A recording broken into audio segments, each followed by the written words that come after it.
So I know this looks like a real mess, but what I'm doing is taking the different sensors and pulling them out from the wiring.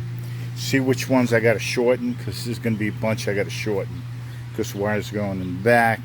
I thought I was going to have to lengthen some of these, but there's enough to fold it. So I only have to shorten a few wires there. These wires here might make it. I know these over here won't, so they'll have to be extended. But I know it looks like a mess today,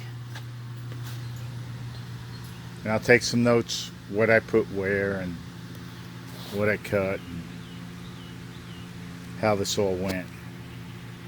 So I'm going to stop here while I do some work, and I'll catch you up when I come back.